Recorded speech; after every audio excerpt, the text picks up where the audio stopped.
Welcome to the Upward Running Podcast, where faith fuels your fitness journey.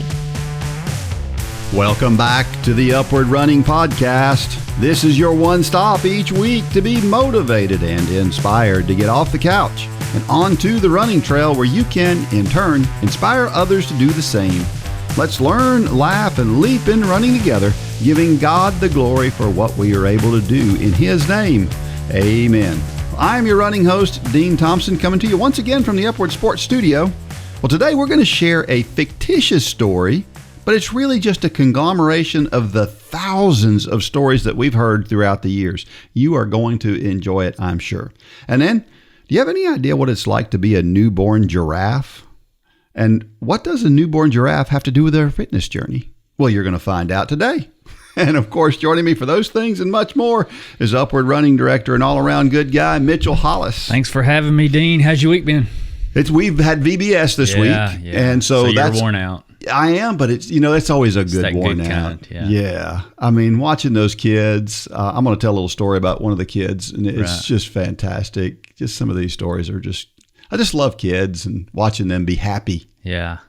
So I was down in Mexico Beach last week. Not to be confused with the country of Mexico. It's just in the panhandle of Florida. It's where my in-laws live. And Dean, I learned something about rucking. I've been rucking quite a bit. Right. Rucking, the longer you go, it's kind of like compound interest. The pain compounds. Have you? I've not gone over 3 miles. Okay, so, and I've gone 4. But I decided I was going to do something longer. I didn't know what I was going to do. So Holly and I took off. It was mid-morning, so it was already pushing 90 degrees down there. And we got to 3 miles, and I said, I feel pretty good. The thing I talk about rucking is, it's more of a discomfort thing. Yeah. Your legs feel okay, but your shoulders, you just start getting... And so by like 2.9 miles, my body's like, okay, you're about to get this thing off. Yeah. Well, we went out a little over 3.5, so we were going to have to come back. And so I told Holly on the way back, I said, my legs are fine, but my shoulders, the discomfort is just weird. I mean, it's just uncomfortable. Yeah. And so fast forward another maybe half a mile, and I said, my legs are still fine, but my shoulders are about an 8 or 9 right now. I said, it's just getting really uncomfortable because I don't have the shoulder strength. Yeah. I'm not a big guy. I don't have the broad shoulders. I'm with you. And so fast forward another mile, probably about to mile 5, everything was screaming. My legs were screaming. My shoulders were screaming. It was 94 degrees by this time. Yeah. And your mind starts playing all the tricks of, okay, how can I get out of this? Can I just lay this back down, finish, come back? I finished at a swimming pool, which was like good timing, like walking into the Garden of Eden. Yeah. But it was so weird how running, walking, none of those do that. No. But it's like it compounds really quickly. So I don't know. I did 7.6 miles. Man. And it was hard. It was really hard. When I get back to it, I'll have to try that. My knee is it's a lot better. Yeah. It's almost 100%. And once it gets back to 100%, I plan to get back to it and do it 2 or 3 times a week at least. Well, of course, when I got to the pool, I took my shirt off to get in the pool. And Holly said, you look like you're still wearing your rucksack. Yeah. Because the straps over my shoulder, everything was red where that pack was. Yeah. So anyway. Well, it is the dog days of summer. Do you know where that phrase comes from? No. The dog days of summer. So I looked it up because I thought about that and I thought, what does that mean? Well, here's what it means. There's a star, Sirius. Everybody's heard of the star Sirius. Mm-hmm. Well, it's also known as the dog star. And then there's a constellation, Canis Major, which is also called the Greater Dog Constellation. Mm. And it's in the Northern Hemisphere. And apparently during this time of the year, those things rise with the sun. So those stars come up with the sun. And so that's why they call it the dog days of summer. I had no idea. Now, wow. Just to be clear, we're not into astronomy or anything like that. But I just wondered why it was, and that's why it is. I just always assumed it was because this time of year, that's when you see the dogs laying under shade trees with their tongues hanging out. That's what I thought, but we were wrong. to me, that makes more sense. Well, But, I kind of like being wrong and learning something new. I don't like being wrong, but I like learning new things. Well, our post of the week comes from Katherine Hardison Powell. She said, "You never know what you're going to run into on your morning mileage in rural northeast Georgia. So my running buddies and I were up early this morning before the heat, and this beautiful white chicken must have escaped off the farm truck. Immediately, I wanted to rescue it. I don't like animals getting in the road. After some time of trying to get the chicken to safety, we continued our run. And then, as we passed the local Dollar General, some good distance down the road, we got a friendly greeting from Mr. Rooster. As I was reflecting back over the white chicken, I was thinking about the word rescue. I came home and found these verses in Psalm 18. This is the New Living Translation. He reached down from heaven and rescued me. He drew me out of the deep waters. He rescued me from my powerful enemies, from those who hated me and were too strong for me. They attacked me at a moment when I was in distress, but the Lord supported me, and He led me to a place of safety. He rescued me because He delights in me." I'm not sure of the demise of this chicken, but I'm so grateful for every time Father God has rescued me from sin, trouble, and most of all, for eternity. Today, as you run and shine His light, remember we are all rescued for a purpose to help others meet the one, Jesus, who rescued us. Happy Tuesday. What a great post. The first thing I thought when I saw that was, man, she's having a foul day. There's the dad jokes coming out. Bad dad joke. Yeah, this is a really good post. You know what's the great thing about Scripture is, though? The more you get into it, the more we see it paralleled in our life, in our fitness, in our community. And it's a pretty cool thing when you see something. And I do this, the more I go on in life, the more I read in Scripture, I find myself doing this more. But you see something, you experience something, or you say something, and you think, that reminds me of this verse of Scripture. And that's just cool because when you really start doing that, you really start realizing just how many things Scripture speaks to. Yeah. That really these things weren't even there back when Scripture was written, but they're still speaking to new things even today. And we call it the living word, but that is truly where it comes to life, is because the word doesn't evolve, but the applications that it's being used to, there's constantly new ones as new things come up. In today's terms, you would say that the Bible has aged well. Right? Yeah. You think about so many things that came out 100 years ago, and today you look at it and you're like, oh my goodness, that did not age well. A politician said something 5 years ago, and you're like, that didn't age well. You're right. And you never say that about Scripture. Nope, ever. Because that's never true. Sure. Absolutely. That's good stuff, yeah. Our run of the week comes from some guy named Dean Thompson. He wrote this: "My running partner for this morning was this young man, Jair. Great guy. First 10K, and he crushed it at the Hawkins FUNdraiser 10K to benefit Row 12 Ministries. He ran 47 minutes. Nice job, Jair." So, young guy. Last week we talked about the largest 10K in the world, the Peachtree Road Race. And today we're talking about maybe the coziest 10K in the world, the Hawkins 10K. I was exactly 3 times this guy's age. Wow. So it was... But that's what's so great about running is I felt like he and I had a connection still, even though I'm old enough to be his grandfather. He was just a good guy. Yeah. And he did really well. 47 minutes first time. He'd never run. I don't think he'd run. Well, he's a soccer player, so he's fit. Yeah. But there were several guys there from that I think Patrick had some kind of a relationship to, working wise. Sure. And several of them were running their first 5K. They had never run more than 3 miles or 5K in the past. And so... really? Yeah. Wow. And they all did really well. We were on vacation. We weren't able to be there, but it sounds like y'all had a great time. As always, yeah. Yep. And, of course, it benefited Row 12 Ministries, Rebecca McGeorge and her husband. it sounds like things are going really well for them. Right. Got a chance to talk to them a little bit. And but just so you know, they can always use more resources. Sure. So if you go and Google row 12, but Google space, RO space, the word 12. Right. And it'll come up. If you Google it together, it doesn't come up. So just, oh, really? Yeah. So just so you know, if you want to go in there and help them out. Our trivia question from last week: who was the first woman to break 2 minutes in the 800? The first woman to break 2 minutes in the 800 was a lady by the name of Hildegard Falk of West Germany, way back in July 11th, 1971. It was during the German Championships in Stuttgart. She ran 158.45, which incidentally is interesting that time, because I believe that the first time that I broke 2 minutes in the 800 when I was in high school, I want to say this was right. If it wasn't exactly my time, it was really close. Really? Yeah.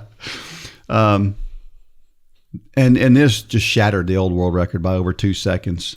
And to give you an idea on how far we've come, this 158.45 was incredibly fast at the time. But last year for the Paris Olympics, the Olympic standard was 159.3. So you couldn't even be considered for the Olympics unless you ran less than a second slower than this lady did when she set the world record back then. And there were 48 women who qualified to run in the Olympics. 2 years ago, there were 66 women who broke 2 minutes in the mile. I mean, in the half mile. And so, so that they've gotten a lot faster. The world record has only been broken 6 times since this record. But interestingly, it still hasn't been broken in over 40 years. Wow. Jarmila Kratochvílová from Czechoslovakia ran 153.28 back in 1983. And there's only been 2 athletes that have even come within 1 second of, 1 second of that record since then. So it's an incredible record. Needless to say, there are rumors. I was going to say, is there any controversy surrounding There are that? lots. If you saw her, you'd see the controversy. Yeah. Just looking at her, right. She didn't look like a typical runner. Right. Because she also held the world record for a short time in the 400 meters. And so, there's some questions about all of that. But if women are approaching the 4 minute mile, as we've been talking about more recently, you got to be in 153 shape to run a sub 4 minute mile. And so surely it's coming soon, I would hope. I saw what's the lady's name that did the Nike thing just a few weeks ago, trying to break the 4 minute mile?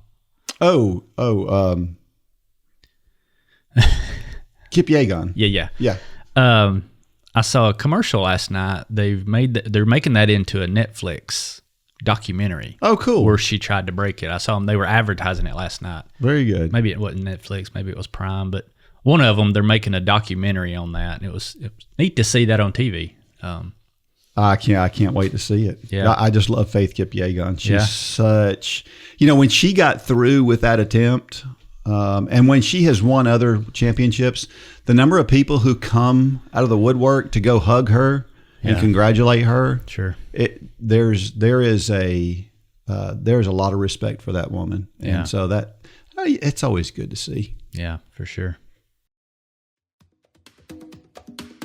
Upward Sports equips churches to run self-sustaining sports ministries in their communities. Whether you're a sports fanatic or on staff at a church, Upward Sports will give you all the tools you need to run a first-class sports ministry that allows you to reach families in your community.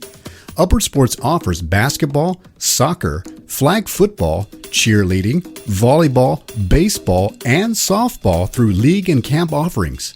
At Upward Sports, we want to help your church make a difference and give you increased opportunities to share the gospel.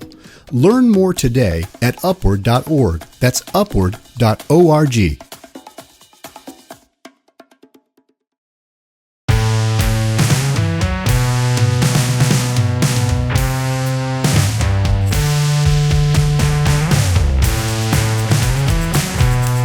All right, so Dean, I've been on this health food, cholesterol. It's turned into all kind of things. But this journey I've been on since December, and I'm continuing on that. But it's like God's putting all these little milestones around me. Maybe I'm just more sensitive to it now. But Holly and I, as I mentioned in the previous segment, went on vacation last week. I think this was one of our first vacations without kids, going to a place that we would normally take kids, being my in-laws' place. Yeah. So that was kind of neat. But on the way down there's this little place in Bluffton, Georgia. Bluffton is population 106, I think. I mean, it is like a speck on the map. Yeah. But I love going the back way down to Mexico Beach and Port St. Joe. And there's this little farm. It's kind of off the 4-lane. You just happen to see the sign, and you can turn down this little side road. And they've got a little, like a little general store. They cook food. And so I just like going there. I love the atmosphere of it. And we've been going there for years. And so on the way down, they've always had this farm tour. Didn't know a whole lot about the farm. I've seen the old man in there that owns the farm before. But they have tours on Saturday mornings at 11 o'clock. So that's when we were going to be coming home. Holly said, we should take the farm tour. Yeah. And, I didn't know if the timing was going to be right and all that. So fast forward to Saturday, we're coming home. We stopped there to get an early lunch, and we're there at 10:30. And I said, well, let's go ahead and do the farm tour. So the daughter of Will Harris, the guy's name is Will Harris that owns this farm, she's hosting the tour. I think there's probably 6 or 8 of us doing the tour. And I'm thinking this is just a little farm, and I don't know a whole lot about it. So we start going on this farm tour, and I start realizing we're kind of, the guy that owns this, the guy that I see sitting out in the rocking chair at the store, is kind of a legend. Wow. So this farm, number one, is 3,000 acres. Wow. I thought this was some little 100-acre farm. Yeah. But it's a 3,000 acre cattle farm. But where this story gets interesting and where it ties into my journey that I've been on for a while is he is kind of the pioneer, this White Oaks Pastures. You can look it up. And Will Harris is the farmer's name. He was kind of the pioneer of the regenerative movement. Yeah. Not in that type of farming, but going from big corporate farming back to regenerative farming. Regenerative simply means they're not bringing things in like feed. Their cows are fully, pasture, grass-fed, grass-finished. Those cows are never eating feed. And they're not bringing in fertilizers because the cows are fertilizing. They're not bringing in pesticides, insecticides, fungicides, any of this stuff. They're letting the farm work as a farm worked 100 years ago. Yep. Novel idea, right? Yeah. But this is where it gets interesting. So we're doing this tour, and the daughter starts talking about her dad being on Joe Rogan. That's crazy. And I'm like, this guy, I sat and talked to this guy. He does not seem like a Joe Rogan type. This is when you think of 70-something-year-old cowboy, this is the guy you picture. Yeah. Cowboy hat, kind of on crooked, old worn-out button-down, sitting in a rocking chair, reading a newspaper. Yeah. And so, but he, back 25 years ago, he made the conscious decision that he was 4th generation, and this was a huge corporate farming, feedlots, all the things that you hear bad about farming. This was that. And he made a huge risk to take it back to the way it's supposed to be, regenerative, which is the healthiest way. And we won't go into all those things. But I don't know, it was just a cool guy. So if I'm not a Rogan fan. I mean, I've listened to some of them when there's somebody on there that I want to hear. Will doesn't have the best language, so, but it's fascinating. If you want to learn anything about the regenerative farming without the political side of it. Yeah. Because that's where it gets a little sticky, is so much of this stuff has political motives attached to it. And that's why I don't like it. I agree with so much of that movement, but I'm kind of turned off because it gets so political.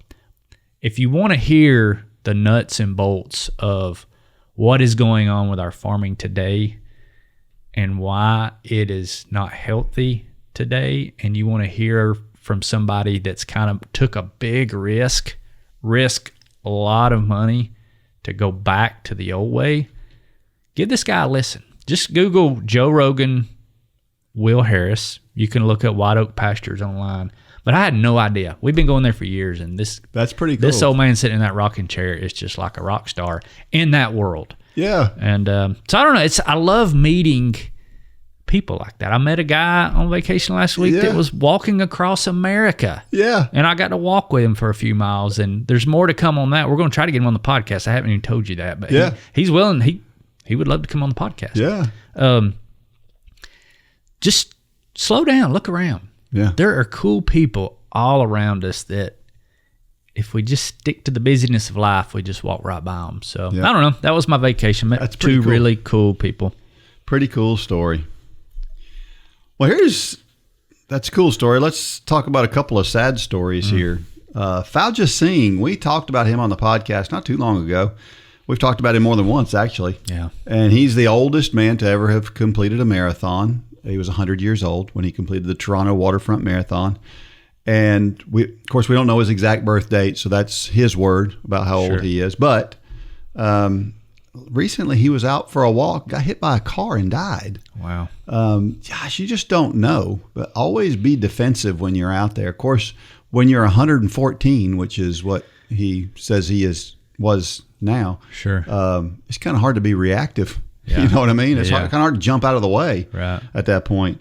So that was kind of sad. I don't know any other details about how it happened or whatever, but there's death threats for the person who did it. And that's kind of sad. Yeah. I mean, I know the guy's a legend. Everybody loves him and all of that. But, I mean, I'm 100% positive they didn't do it on purpose. But, to kind of look at the positive side of it, if there is a positive, man, he died what he loved doing. Yeah, that's true. And, I've always said I hope when I go it's quick and I'm on my lawnmower. Yeah. Yeah. But that's sad. That really is. He's talk about legends. Yeah. He's a legend. Yep. And it may be even sadder. Caitlin Dollar, apparently she's the fastest high school girl in Georgia history. She won several state championships. She was a freshman at Florida State last year. And the headline says she lost her battle with anxiety and depression. Apparently she committed suicide. I didn't bring this up to be morbid or anything like that. But to your point about looking around, not only look around for those people that may be around you that may be extraordinary people, but there's also people around you that you don't even, this girl looked like she had everything going for her. All these championships, she was in college, she, all of these things that she had going. And in the back of her mind, she's got all these horrible things going on that caused her to think about life and herself in ways that were just not good. And I wonder how many people knew about it. Sure. And so if you got people around you that don't seem quite all together and there and where they need to be, it may be good to have some conversations. Not ask them, do you plan on committing suicide? Right. But, a lot of times there's warning signs that we find out about later that we kind of ignored. And so. Well, and the flip side of that coin, if that's you, get people around you. Yes. Yeah. That's a good point. I don't think I've ever been to that degree, but we've been in low places. Yeah. And I understand what the devil's telling you in those times. It's nobody cares. Nobody wants to hear what you have to say. You're the only one dealing with this. You just need to keep quiet. And those are lies from the pit of hell. That's right. If that is you and you're struggling with anything, get people around you and talk about it. Because talking, I just wrote about this. I was working on a study. Talking allows you to take that weight and allow other people to hold it with you. It doesn't take the weight away. The weight is still hanging there, but you got other people helping you hold that up. And that's so important, especially with stories like this. And sadly, we hear more and more stories like this that we believe those lies, that nobody cares, nobody wants to hear it, and you're the only one dealing with it, and you need to be ashamed of it. Don't be. Yes. Don't be. Yes. Yeah. And I don't know how many times, I thought about the song from Third Day, I Need a Miracle. Right. It's about a guy he's going to go commit suicide because his whole life seems to be falling apart. And at the end of the song is basically he heard this song that lifted him up and made him think more positively about life, and he decided not to do it. And we hear that all the time about somebody they were about to do something bad, and then somebody came by and said the right thing at the right moment. Surely God led, and they didn't. It's that modern day, It's a Wonderful Life story. Yeah, that's right. Yeah. That's right. Yep. Well, our story this week is a fictitious one, but it sounds so much like a generic upward running story. So I hope you enjoy this story of Markus. It's called Running by Faith, the story of Markus. Markus had never thought of himself as a runner. In his youth, he preferred quiet evenings with a book over the pounding rhythm of feet on pavement. But as he entered his 30s, Markus felt a growing restlessness, both in his body and his spirit. He noticed his energy waning, his mood dipping, and a sense of distance creeping into his relationship with God. One evening, after a particularly long day, Markus found himself lacing up a pair of old sneakers and stepping out into the cool dusk. At first, the running was awkward and exhausting. His lungs burned and his legs felt heavy. But Markus remembered a sermon he had heard about perseverance and faith, how sometimes the journey matters more than the destination. He decided to approach running not just as exercise, but as a spiritual discipline. Each morning before the world awoke, Markus ran the quiet streets, using time to pray, reflect, and listen for God's voice. As the weeks passed, Markus noticed changes. Physically, he grew stronger. His breath eased, his stride lengthened, and his body felt more alive. Spiritually, the transformation was even more profound. The steady rhythm of running became a form of meditation, a way to silence the noise of daily life and focus on God. He began to see parallels between his runs and his faith journey. Both required discipline, trust, and a willingness to keep moving forward, even when the path was hard. On difficult days, Markus remembered the words from Hebrews, "Let us run with perseverance the race marked out for us." He found comfort in knowing that faith, like running, was not about perfection, but persistence. Some mornings, he felt God's presence in the sunrise or the gentle breeze. Other days, he ran through doubt and fatigue, trusting that each step mattered, even when he couldn't see the finish line. Markus's new routine began to ripple outward. Friends and colleagues noticed his renewed energy and positivity. When asked about his secret, Markus shared how running had become a spiritual practice, a way to care for both body and soul. He started a small running group at his church, inviting others to join him in running and prayer. Together, they discovered the joy of community and the power of supporting one another, both on the road and in their spiritual lives. Over time, Markus realized that running had become more than a hobby. It was a metaphor for his walk with God. There were hills and valleys, moments of exhilaration, and times of struggle. But through it all, Markus learned to trust the process, to lean on his faith, and to keep moving forward, one step at a time. It's a great story. It is the story of many people. I mean, how many times we heard this story? Right. With maybe a couple of little details different, Sure. but the same. Different names, different circumstances, Yep. but the same sentiment. Yeah. Yep. And so many times we've heard stories of people who were changed in an instant, like they had this sudden realization, but then we've also heard these stories where it's just this slow change of how somebody makes this connection between their running and their faith. And over time, they see more and more of the parallels and all the things that go along. And Yeah, and I'm convinced that the reason that is, I mean, I'm not claiming to get into the mind of Jesus, but I'm convinced that, at least in my life, the reason it's that way is because, I've said before that if in in January of 2010, God would have said, "Hey, Mitchell, I want you to start teaching a running class. I want you to write a book.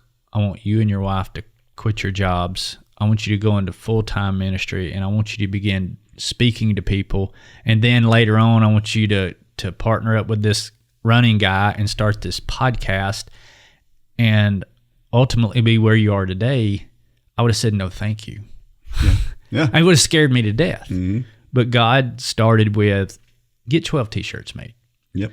And I think that's for our good. So many times we get impatient, but in reality, if we saw the big picture, if I saw the big picture of where I'm going to be in 20 years, if I saw that today, it would probably scare me to death even today. Yeah. True. And I think that's why God moves at a slow pace often. Now, sometimes he moves fast. Maybe it's because he needs to get our attention with something. But more times than not, it's a slow creep. Yeah.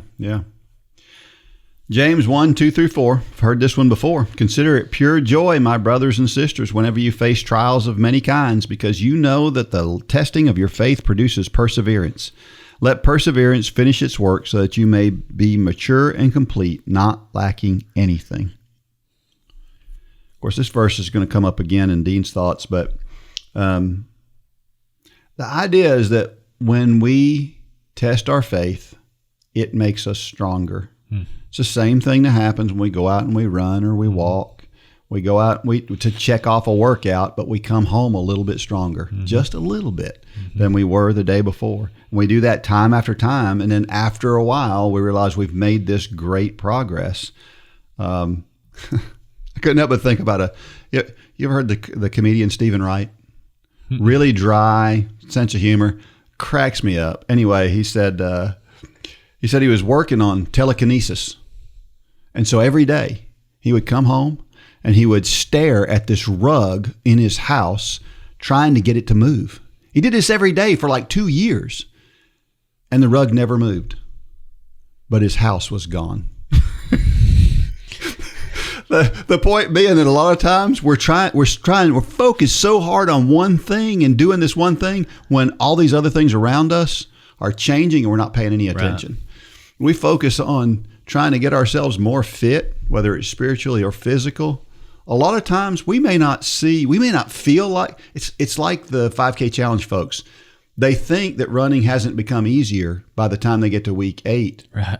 But when you point out, but in week 1, remember how hard it was to run for 1 minute? They go, oh yeah. Yeah. I guess it has gotten easier. 1 minute's got easier. Yeah. And a lot of times we don't recognize that. Yeah. And we need to recognize it. Well, and the whole idea is to start. It's funny, Dean, how we go through these cycles of subject matter. I did the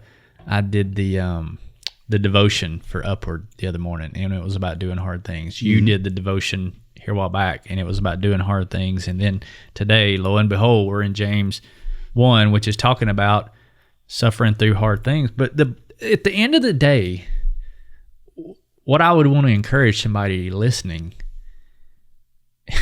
and at the risk of sounding like Nike, just do it. Yeah. Whatever that is. Start that nutrition journey. Start that training plan. Start that Bible in a year. Start that writing project. Whatever it is that God's laying on your heart, just start it. Don't run out 2 years and think, I could be there and that's going to be way too. No, don't do that. Start.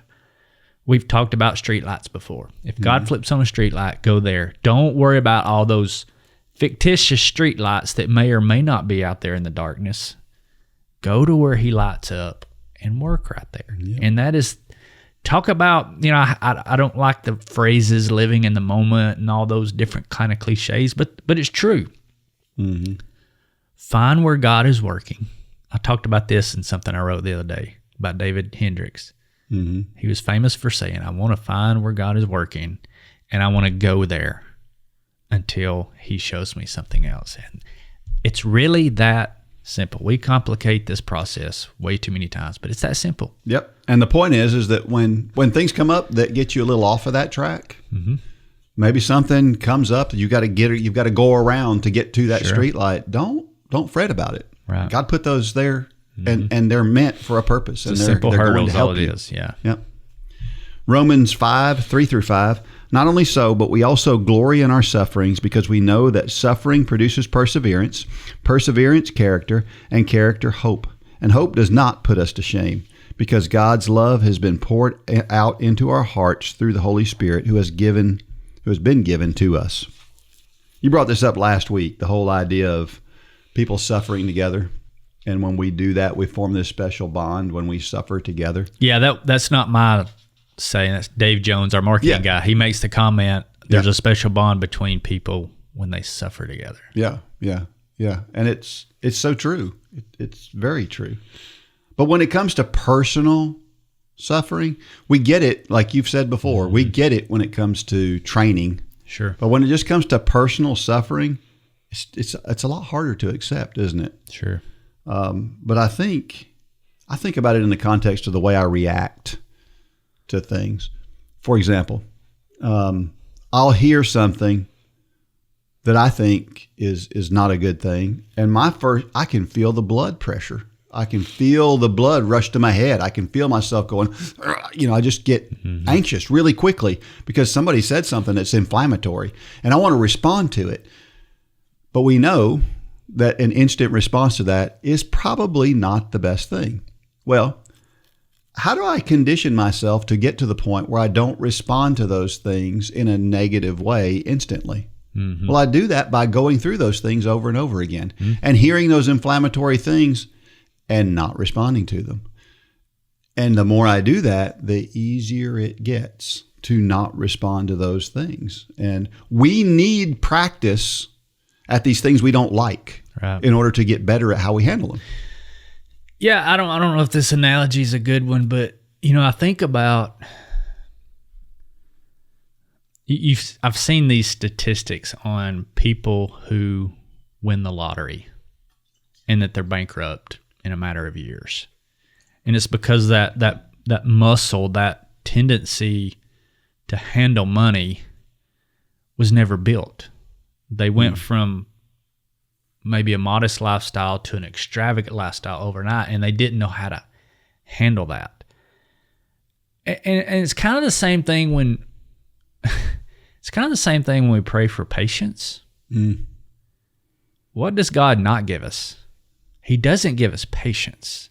He gives us the opportunity to exercise patience. Yep. He gives us the opportunity to exercise that muscle, because to get that thing without the work that goes into it, that thing is just going to be fleeting. The first thing that comes up, patients are going to be gone. Yep. But when we learn, and this is where God is masterful, is He doesn't hand us that lottery.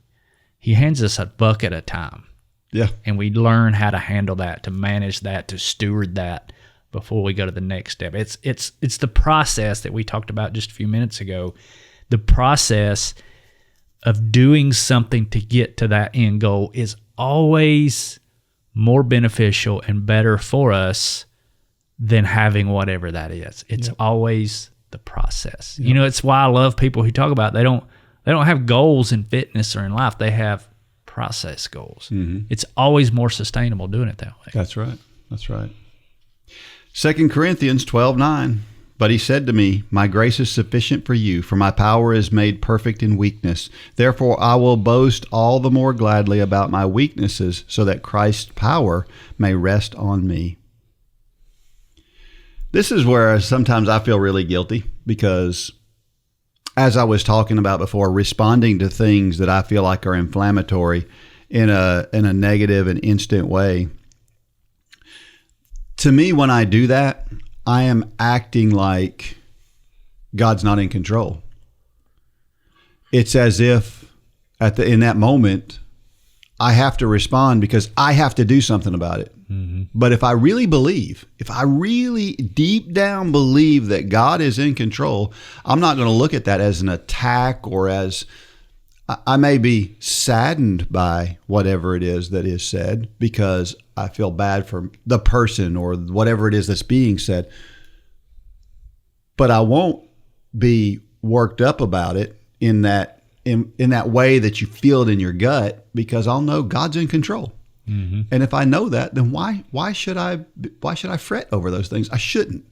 Now, I should be concerned over them, sure. If somebody says something anti-biblical, my response shouldn't just be, well, just maybe just let it go. Sometimes you need to respond to those things, but it should be in a calm and authoritative way, in a way that you know God's in control. And when you do that, people see that, and it has a big impact. When you say that, it leads right into, I've read this verse, I don't know how many times, and we've talked about this all the time.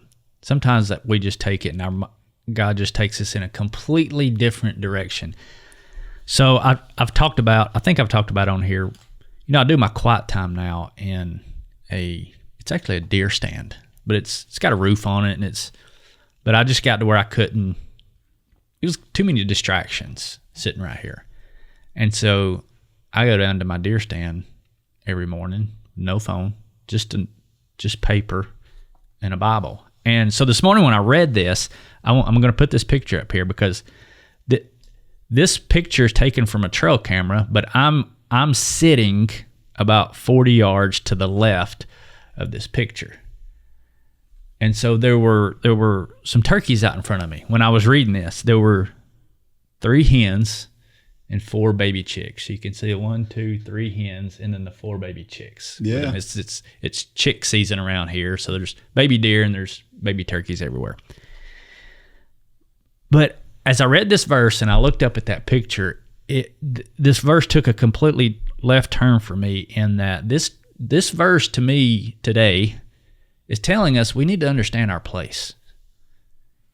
And what hit me was these turkeys right here, they're pecking. Turkeys, chickens, they peck.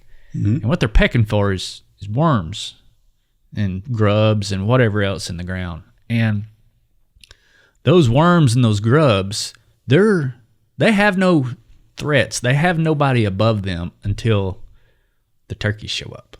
And then when the turkeys show up, they react and they start trying to go down on the ground. In the same way, the turkeys right then, they're king of the mountain right there, right? Right. They're pecking those worms, those grubs. They're king of the mountain, but they know their place because the minute a coyote walks into that field, the script flips. Yep. All of a sudden, they better start scurrying or they're going to get eaten. In the same way, that coyote's in the field and a bear walks in. All of a sudden, the bear's not top of the totem pole anymore. They better scurry. And the same way, if those bears are in the field and a lion walks in, we don't have lions around here, but if one did, walked in, guess what? They better run. They better scurry. And even when the bear is in the field, even when the lion is in the field, which is the king of the jungle, right? Yep. If a bolt of lightning and a clap of thunder happens, guess what's happening to that lion? It's running for cover. Yep. And what this showed me is, this verse is saying to me in this moment is, we need to understand that God's grace is sufficient for us. And we can be proud of that. We can take pride in that. We can take comfort in that. But we need to understand our place. We need to understand our weakness. Because the moment that turkey becomes cocky and thinks that it's the king of that field, what's going to happen? It's going to get eaten by that coyote. And that's where we get so many times. We think, if I've got God, who can be against me? And we start to poke our chest out and we start to think we're in control. Yeah. And it's about that time where we get taken out so many times. And so, I don't know, there was a whole Bible verse came out of me sitting there watching, what is that, seven turkeys? And reading this verse, it's like God just brought those two things together. Isn't that awesome? I don't know if that makes any sense at all, but that's what he was saying to me this morning. Yeah, that's good stuff. Question: in what ways can physical disciplines like running become spiritual practices in your own life? Of course, this is what we do all the time. I think it's easy as just connecting the parallels between faith and running and endurance and walking and all of those things, because I think it's easy to see those things. Once you do both, then you can see them. And even more than that, the Bible does tell us to take care of our bodies. And I feel like so many people neglect that part of the Bible. Mm-hmm. So many people just look right over that. And I'll even go so far as to say this, and this could be upsetting to some people, but it drives me crazy to see somebody they're so worried about what their hair looks like, for example, but they're not concerned at all about the physical health of their body. Sure. And I'm not saying we shouldn't care about what we look like. That's not what I'm saying at all. But there's a priority, and our priority should be our health. And if we're really taking care of our bodies, we're concerned about our health, and that's what God commands us to do. Yeah, the parallel there is, for me, and it's kind of what you just said, is running forces you to get to the heart of a lot of problems. Mm-hmm. You know, if you're having leg pain and you just go get some Icy Hot and rub on it, guess what you're going to have tomorrow? Leg pain. More leg pain. A sport like running forces you to get to the heart of the problem, in the same way that there's so many things in our world that we don't get to the heart of the problem. We treat the symptoms, not the problem. You know, if you got high cholesterol, it's probably not the cholesterol. Yeah. It's what you're eating. If, you know, I've been researching the whole farming and ag and all that, and it's not that our ground doesn't have a lack of fertility. It's what are we doing to the dirt? What are we spraying on it? All these things. It's oftentimes it's consistency in our workouts. I don't know what I'm trying to say. It's so many times we'll focus on a workout. Yeah. 12 by 800s. I got a buddy that's doing the Yasos. He did them yesterday. We'll get so hung up on a workout, but we neglect the fact that we're missing half of our workouts. Mm. Get to the root of the problem. It's the heart. It's not church attendance. So many times we say, "Oh, if I'm at church all the time, that's going to fix everything." Yeah. But the heart of the matter is the heart. So yeah, I think running, in what ways can physical disciplines become spiritual practice in our own life? It shows us that you got to get to the heart of the problem. You can't treat the symptoms of anything in life. But that's treating the symptoms is what's marketable, right? Yeah. You know, that's where money can be made. But many times the treatment for all these things it doesn't cost anything. It's just, sometimes it takes admitting to things, you know, that's really the problem. Yep. Yeah. So true. How do you respond when your spiritual journey feels difficult or exhausting? Do you press on, or are you tempted to give up? Head down. Yeah. Yeah, that's the way to do it. Now, there are times, I'll have to admit, when things get to the point where you just don't want to deal with the fuss and the hassle and it depends on what it is. I mean, there's some things that I'm so pig-headed, I'll kill myself to get through those things. And then there's other things where I just don't care as much, and I'm just like, whatever, I just give up. And you always feel bad when you get to the why bother stage. You always feel terrible when you get there. And I think about Noah in these circumstances. Yeah. Can you imagine Noah? He's building this boat for decades, literally decades, and nothing's happening. Yeah. And yet God is still persisting on telling him, keep building the boat, keep building the boat. And he keeps going, even though people are ridiculing him. And he's going through all of this stuff, and it's like, why am I doing this? And based on what biblical scholar you listen to, there's a good chance that the earth had never even seen rain at this point. Yes. Yeah. So what is this boat even for? He didn't even understand the concept. Yes. Probably.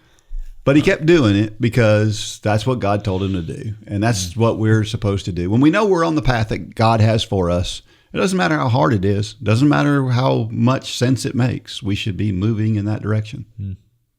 Man, that's good. Who are the running partners in your faith journey? People who encourage and support you along the way. How can you be that person for someone else?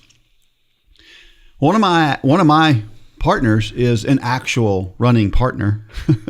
We meet every couple of weeks. We talk about the challenges of life and all the things that life throws our way, and we encourage one another. Well, my running buddy has just found out he's got a serious illness. And I wanted to bring this up because he's telling me this story where he had a test done, and the test was a little alarming. Not terribly alarming, but a little alarming. Sure. And he looked at the numbers and he thought, that doesn't look good. And he went to his doctor and told his doctor, these numbers are kind of out of spec, and so this doesn't look like it's good. He said, well, at your age, that's not unusual. It's not a real big deal. He's like, it's out of spec. It doesn't seem like a good thing to me. Can we look at this a little bit closer? It's outside the bell curve, Doc. Yeah. Yes. Yeah. So what he does, he said, okay, just for peace of mind, let's go ahead and have some tests. And they have some tests. Well, it turns out he's got cancer. It's a serious illness. Yeah. Now, they caught it early, but they wouldn't have caught it early if the doctor had continued on the path the doctor was going to continue on. I say all that to say this. If you have concerns about your health, about the things that you see, ask questions. I had some blood drawn yesterday, and there were 10 vials of blood drawn. And as I'm getting those, I'm counting the number of vials that she's using, because I want to make sure that she gets all 10. I don't want her to miss one and me miss one of the tests that they need to do. Well, I thought I had counted 9, and I was about to say, you're missing one. Well, then I recounted and I got 10. So there was the right number there. But my point is that I was going to speak up. I was going to say something. Even if I would have looked like an idiot, I was still going to say something. But what we do with doctors especially, with healthcare especially, is we look at healthcare and we go, they know what they're doing. And they probably do. Sure. This lady knew what she was doing. But had she only had 9, right, it just would have been a mistake. Everybody makes mistakes. Sure. So if you see medical issues, don't be afraid to speak up and ask a lot of questions, because sometimes it'll lead to good outcomes, as it did in my friend's case. Let this story be a reminder. Yes, for sure. Do you need something to keep you motivated to keep fit both physically and spiritually? Upward Running has what you need to keep you on track for both. Check out upwardrunning.com and join us for pennies a day. I promise you will not regret it.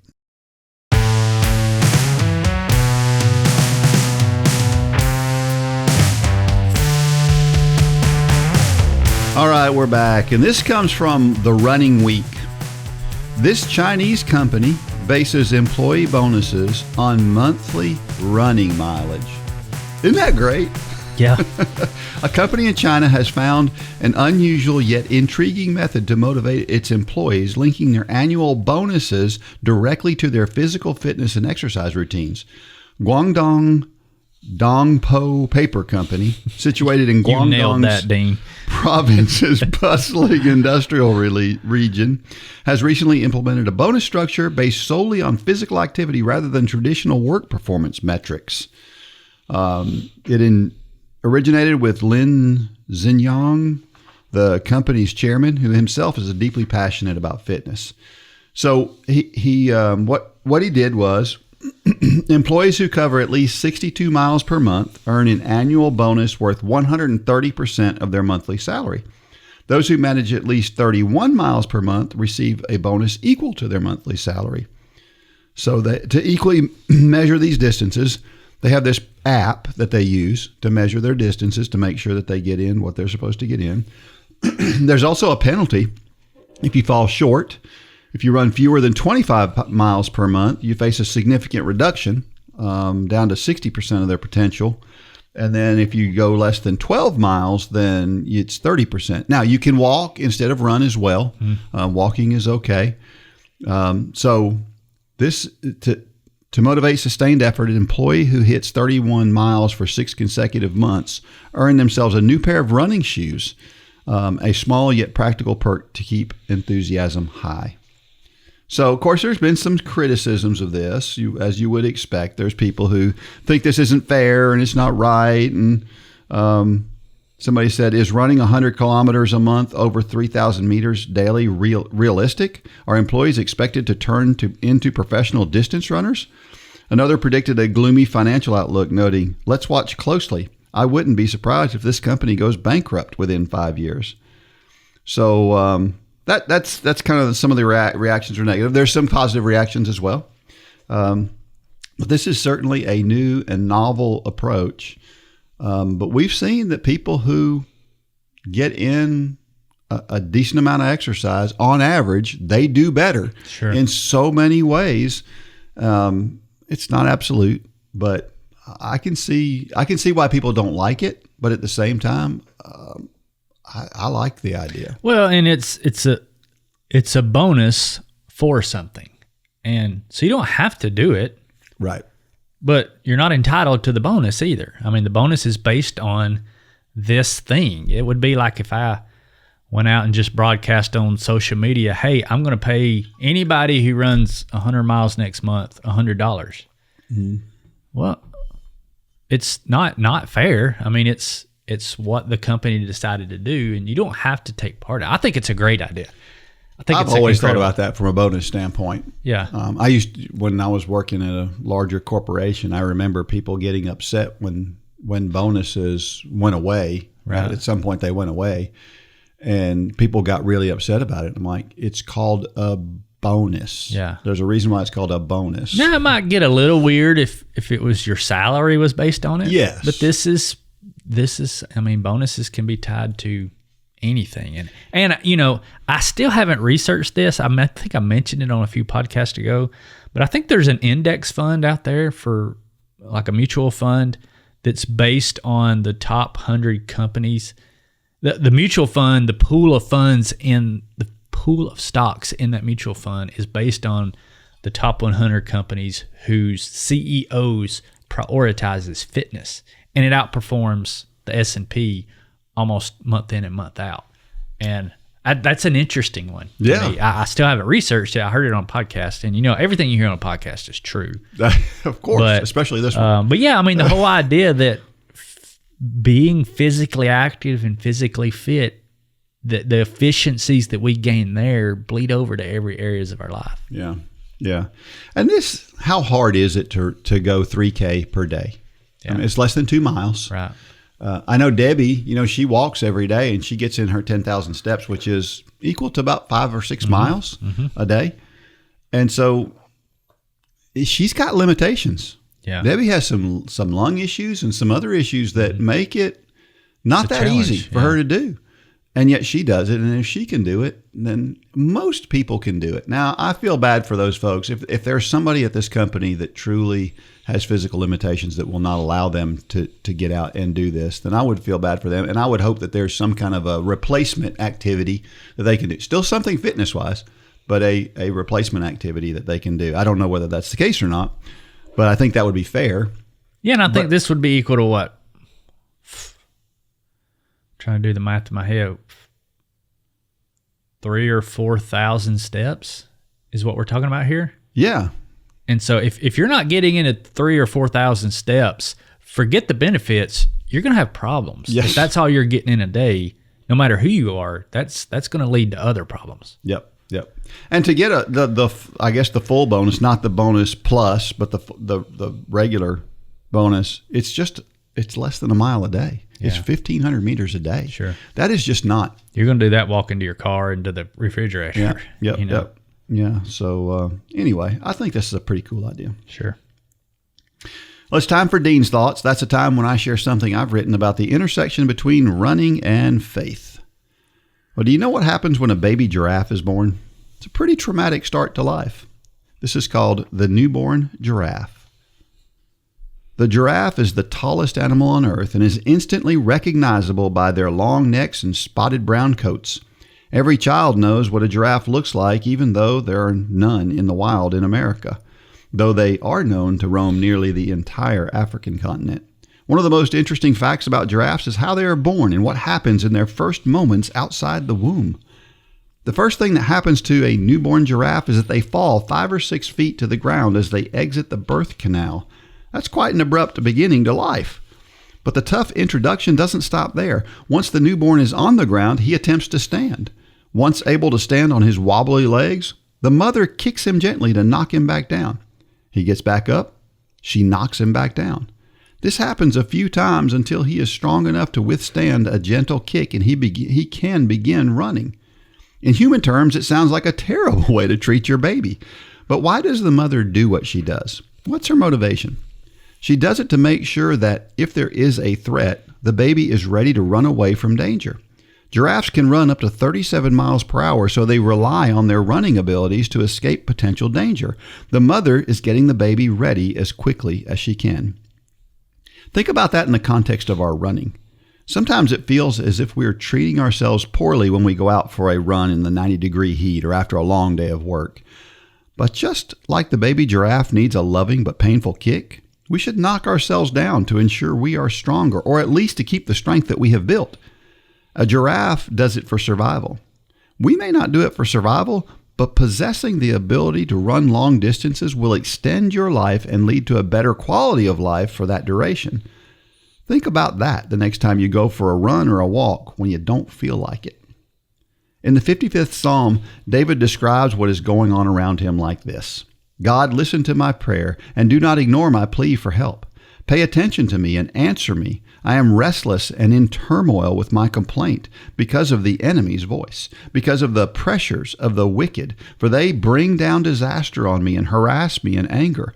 My heart shudders within me. Terrors of death sweep over me. Fear and trembling grip me. Horror has overwhelmed me. I said, if only I had wings like a dove, I would fly away and find rest. How far away would I flee? I would stay in the wilderness. I would hurry to my shelter from the raging wind and the storm. These are things going on around. There are things going on around all of us for which we need to be ready. The evil one is not content to gently knock us over. He wants to destroy not only our ability to fight back, but the very foundation of our strength. He intends to point us away from the source of our strength. And I'm not talking about our ability to cover a 10K. Our spiritual fitness depends on us getting knocked down occasionally so we can withstand the kicks of the enemy. Can you imagine what the newborn giraffe is thinking when his mother kicks him down after the great effort it took to stand? I'm sure it's a disappointing surprise. So don't be caught off guard when you get knocked down when you least expect it, or when the run is much tougher than you expected. It is all part of the plan to make you stronger physically, mentally, and spiritually. Man, Dane, there are so many parallels in that story. That's a great story. We sound like a broken record. Do hard things. Do hard things. Yeah, just do hard things. But we have to connect those hard things to the reason why we do them. That's the thing. That's where we miss it sometimes. When you say do hard things, it's like, well, okay, do hard things. Well, why? Why do I do hard things? And that's the important part, is that we expect those. We connect those things together. Yeah, and don't connect not doing the hard things to something you're entitled to, or it makes you feel good, or that's just always. I guess I'm putting my dad hat on here. There are things we need to do to our children when they're young that some would say it's tough love. You know, I listen to Dave Ramsey a lot. He said there is no such thing as tough love. There's only love. That's right. And sometimes love hurts. You know, if sometimes it's take the phone from your kid. Mm-hmm. If they were in the middle of the road, you're going to kick them out of the road if there's a transfer truck going. There are times when we need to allow, not just in our kids' life, but God allows it in our lives. We need to allow it in our friends' lives, hardship, because that little bit of hardship gives you the respect for that danger that could be limited. Going back to the turkey, you know, that there are turkeys that they have seen other turkeys eat. Mm-hmm. It's hard to see, it's hard to watch, but guess what? What message it sends to that turkey that saw it. Don't do that. Yep. Don't do that. That's right. Yep. we had a cool thing happen. We had VBS this week, as I said earlier. We had a cool thing that happened. So this little boy falls down. He's on a slide, and he falls off the slide, lands right on his face. Nose starts bleeding. It is pouring all over his face. He doesn't even realize it. He gets up. He's wiping blood all over his face. He's got it all over him. And one of the ladies... That's an awesome mental picture. Isn't it? And one of the ladies who was helping there, she's freaking out. His nose is bleeding. And I thought he just, sometimes a kid gets a bloody nose. Sure. It just starts bleeding. Well, I didn't realize he had fallen down and hit his face, and it busted his nose. But anyway, I go in and I get some stuff, and we get him cleaned up and everything. And just as I'm finishing cleaning this kid up, his father walks up. And his father looks at him, and the woman who's helping the kid is she's like, let me tell you what happened. So he fell down. And he hit his face. And his nose was bleeding. Like this dad. And she's you can hear it in her voice. It's like, I wonder how he's going to respond. And he said, "That's awesome, dude." And he says, "Give me some knuckles." And he's just, it's like he's telling his kid. And he went on to explain that with our kids, we need to let our kids fail. We need to let our kids do things that are dangerous so they know where the boundaries are, or they never find the boundaries. And in today's world, we are so focused on safety that we never let kids, especially kids, find those boundaries. It's so important. He mentioned that his son, a lot of times, he'll want to jump off of something, for example, and he'll look at his dad and say, "Dad, can I jump off of here?" He'll ask for permission. And his dad, he'll look at it, and if he knows maybe he could get hurt, but probably not that bad, he'll say, go for it. That's so healthy. And we are missing that today. And we need to do more of that.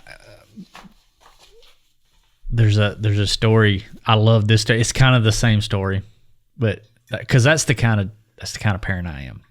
It's going to happen. Roll with it. But it's better to happen while you're there and watching. Yeah. Years ago, when we were at our other house, we lived in a neighborhood with 6 houses, and we knew all the parents. We know what personalities they are, but sometimes things happen and you think, this could test that. Well, one of the boys next door was in our yard, and Louie, our little weenie dog / beagle, who's completely harmless, he doesn't really like kids. He doesn't take too kindly with being grabbed and groped, and so one of the boys was on the ground. One of the boys from across the street was on the ground. Louis bit him right in the face. And of course, Holly starts going into panic mode, like, oh no, I'm not going to say the lady's name, what is she going to do? And I was kind of wondering, okay, that's probably, and when the mom came over, he was bleeding on his face, and I think Holly was explaining what happened. And I will never forget what this mom said. It was the most awesome statement that I've ever seen. She looked at her son. She said, "Why did you have your face so close to that dog?" Instead of, because society today would lash out at us, the owner of the dog, instead of putting the responsibility probably where it should be, which is he was grabbing Louie, had his face. I mean, if you get bit by a weenie dog, it's probably not the weenie dog's fault. That's a good point.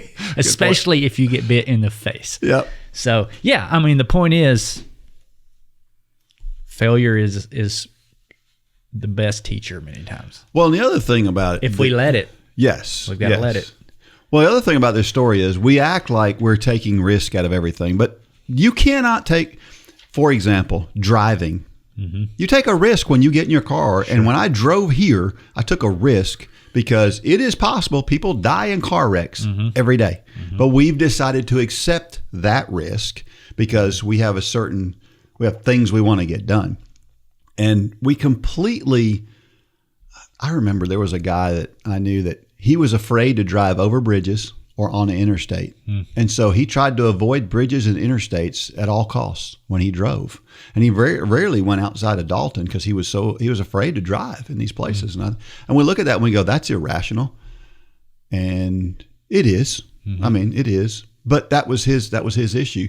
But we do that same thing with so many things these days, and we need to quit doing it. We need to realize that it is good to intentionally take risks from time to time.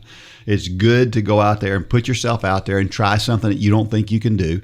You mentioned talking about, I think in your devotion, you were talking about intentionally doing things where you know you're going to fail. Mm-hmm. You're going to have, there's a 50% chance you're going to fail, and you do those things anyway. Mm-hmm. That's good. It's good, and it's healthy, and it's good for us. Yeah, we need to take the phones from the kids and let them eat a little dirt every now and then. That's right. Have you always wanted to read through the entire Bible but never found the time to do it? Well, let me do it for you.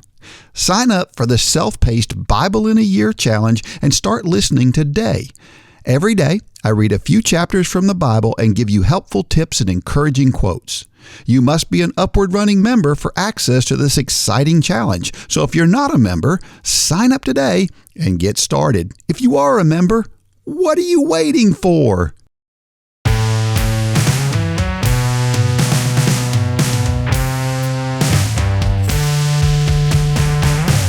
Every week I share a reason why running and or walking is so awesome.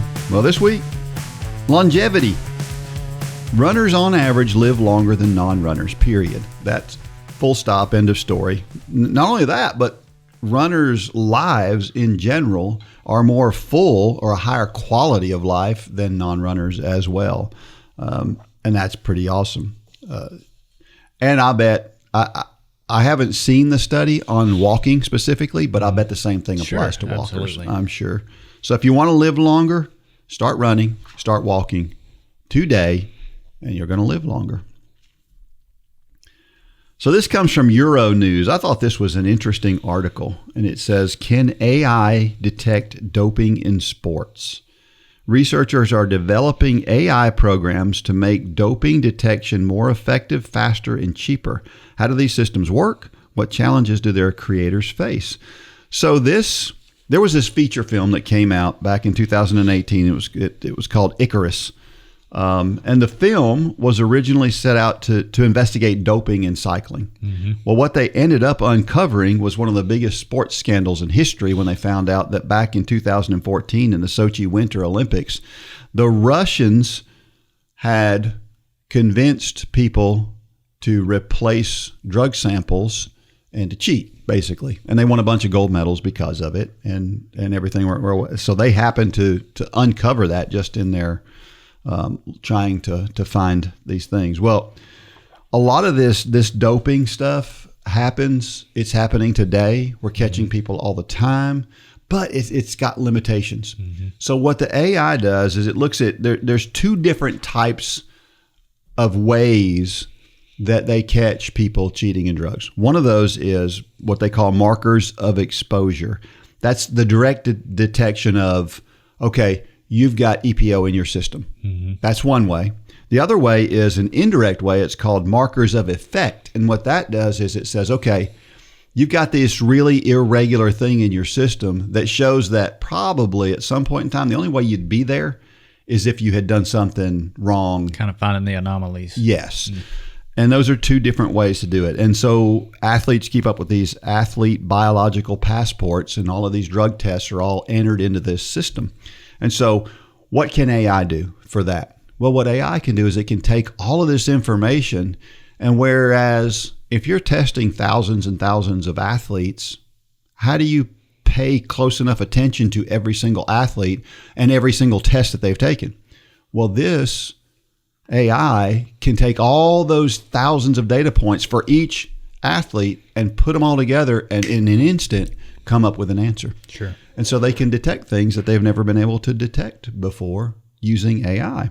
And it's a really cool thing because we need to get drugs out of sports. It would just period. Sure. And this is maybe a good way to do it. Now, they say that the athletes who are doing the cheating are using AI to figure out how to cheat. So it's a battle on both sides. And the problem is, of course, as they state in this article, is that on the side of trying to catch drug cheats, they have to play by the rules. The people on the other side are not playing by the rules. And that's always a hard thing to fight. He says doping is a dirty matter, but we have to fight it with clean hands.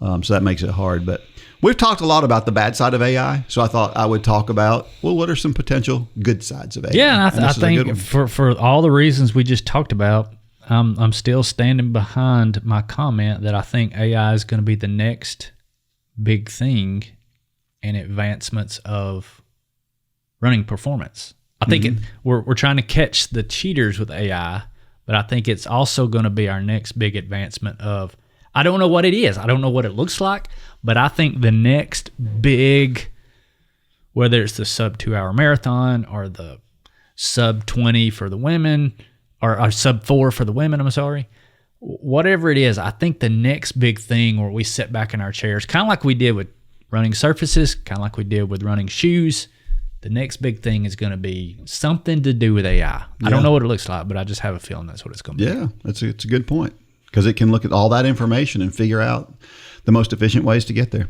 Sure. There's a lot of doomsdayers out there. I listened to a guy just a few weeks ago that said that there is in his estimation, he's very connected to the AI world, and he said there's a 90% chance that AI kills us all. That didn't sound good. Most people are a lot lower percentage than that, but man, that's scary.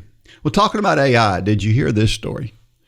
There is a group out there, it's called the Velvet Sundown. And apparently they were getting like over 1 million downloads on their songs. And nobody knew much about them. So people started to research about this group called the Velvet Sundown. And they found out it's all AI. They couldn't find out anything about the lead singer. And it's because he didn't have a history, because there is no history. They started trying to book the Velvet Sundown. Yeah. And it turns out it's all AI. And when you listen to it knowing it's AI, it sounds too sanitized. Mm-hmm. You can kind of tell. But at the same time, it's not bad. Mm-hmm. The music's not bad. That kind of music is not necessarily my thing, but it's not bad at all. If you like that kind of music, you probably enjoy it. So, where is reality starting in nowadays? You just don't know. It's crazy. Yeah, and the thing you can't do, you can't stick your head in the sand and try to act like it's not coming, because it's coming. Yeah, where we have to be, good stewards is we need to take what we know is coming and figure out how to use it for good. That's right. Because there's plenty of people out there trying to figure out how to use it for bad. It's like when social media came out.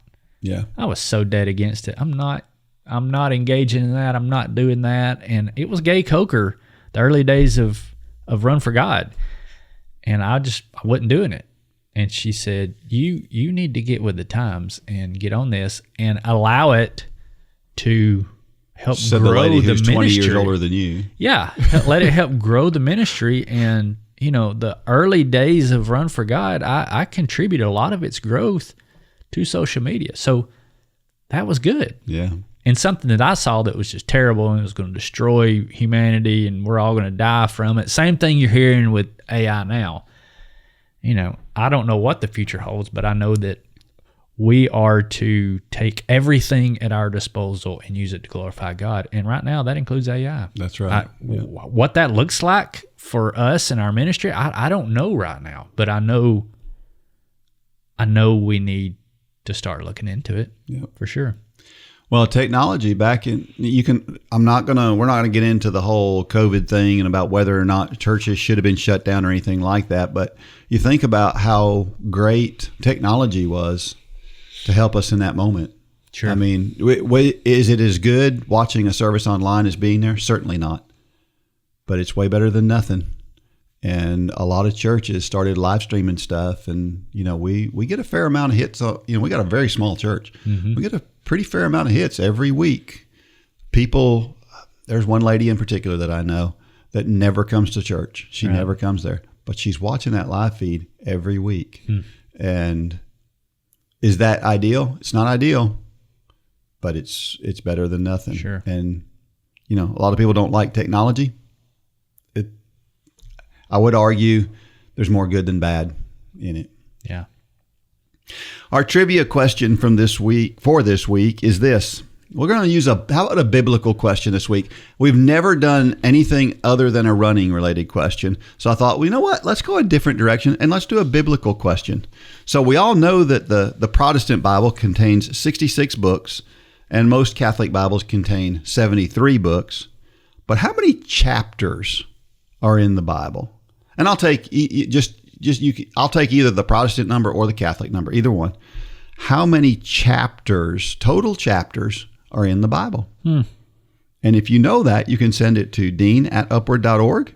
And if you are a member of Run Club, then you will win $20 off in the store. So how many chapters are in the Bible?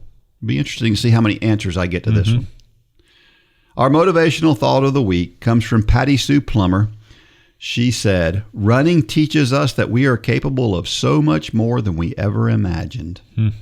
Fact check, true. We learn through running that we're stronger, more resilient, and more determined than we think. And we talk about that all the time, and it's so true. And Patty Sue Plummer was ahead of her time because she said this way back in the 80s. So wow. Pretty cool. Hey, for everybody out there, if you are one of our Couch to Marathon people or you're wanting to be a Couch to Marathon person, September 30th, we're kicking off the nationwide Couch to Marathon, which will finish 54 weeks from then at the Cannonball Marathon in North Carolina. Now, man, I just lost my train of thought, Dean. Oh, the training plans are already up. You can go on and sign it. You got to be a member. So go to upwardrunning.com, join, and when you go to the training plans now and you click on marathon, you'll see the Couch to Marathon Cannonball, and actually the Couch to Marathon Big Beach, which starts in January, is already up. So you've got two opportunities. You got October, one starting in September 30th, and you've got one starting in January. So I know that's a big deal. I know that takes a lot of thought. You really got to think about that, pray about that. But those opportunities are on the app now, so you can sign up for those. So join us. It's going to be pretty cool. We've never done one other than a January start. Yeah. So we're doing one that starts we're going to do, like I said, we're going to do East Coast, Gulf Coast, and West Coast still has a question mark on it as to where and when and all the details of that. But that'll East be Coast, a spring marathon. Yeah. East Coast, Gulf Coast are already in the system. You can go sign up for those right now in the Upward Running app. Very good. Hey, and also one other shout out. We have this other podcast. Yeah. That Claire and Travis. Kinda Fast. I like the name. Yeah, Kinda Fast. So check that one out as well. I think that one's on YouTube. Is it on podcast? It's on podcast. It is on podcast. Yeah. Podcast and YouTube. So check those guys out. Theirs is kind of focused on the new runner. Right. But very different bend from where we're at. Yeah, but very cool information. Sure. So check that out. And until next week, may God bless every step of every run and or walk. Go out there and shine your light. Good job, Dean. For more information about Upward Running, visit upwardrunning.com. If you have questions about your salvation, click on the Peace with God tab. There is nothing more important. Thanks for joining us today.